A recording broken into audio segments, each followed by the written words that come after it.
Don't cops in the St. Louis area have anything better to do than go around shooting black people for no reason whatsoever? First it was Michael Brown. I mean, we all know he was standing there, hands up, don't shoot. Hands up, don't shoot. I'm trying to get to college. I want to be a doctor. Yeah, we know what happened to Michael Brown, St. Michael Brown in Ferguson, how he was martyred and how we had an uprising in Ferguson that lasted 3 days. Hold up, was that an uprising or was that a largely peaceful protest? Damn, I get confused on this stuff. Anyway, it happened again. Seems like a bunch of cops, a bunch of marshals, U.S. Marshals in St. Louis area, they were just driving around looking for something to do and they found a black dude and they just started shooting at him for no reason whatsoever. That's what his family said.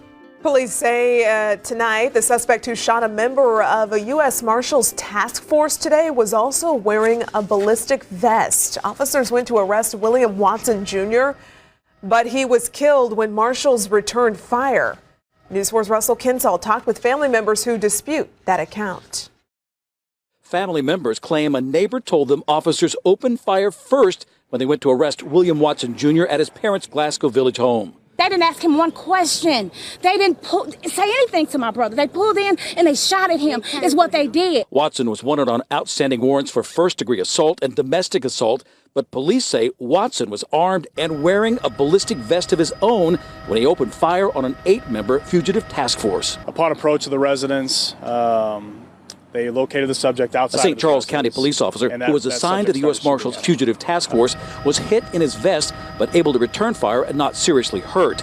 As more police and SWAT officers arrived, so did Watson's family members. They offered to help negotiate a surrender. I said, take me in, I could bring him out. It don't have to end like they wanted to. Watson's mother said her son was a good and respectful man who had some trouble recently but was trying to change. And you know, when you're fearful and, you know, you backed up against the wall, then anything could happen. I can't even say what would happen.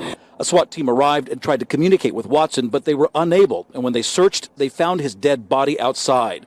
Police say U.S. Marshals officers try to prepare for the dangers they may face while making arrests. The U.S. Marshals, that's their job, is to take dangerous felons into custody. So I know their mindset's there, but it's a lot different when the event actually happens. And now this guy shoots a U.S. Marshal. Luckily had no luck about it because of his training, because they knew what kind of person they were going up against. They knew they were going up against the guy who was armed and dangerous and reckless. U.S. Marshal, despite their precautions, was shot in his bulletproof vest, and the family shows up.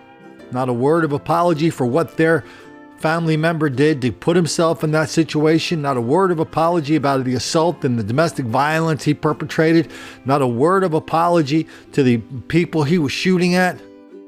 No, they come in there with denial, deceit, and delusion, mostly deceit. Mostly looking for the big winning ticket in the big ghetto lottery. You shot my son for no reason whatsoever. Now give me a whole bunch of damn money or a whole bunch of black people are going to get really angry.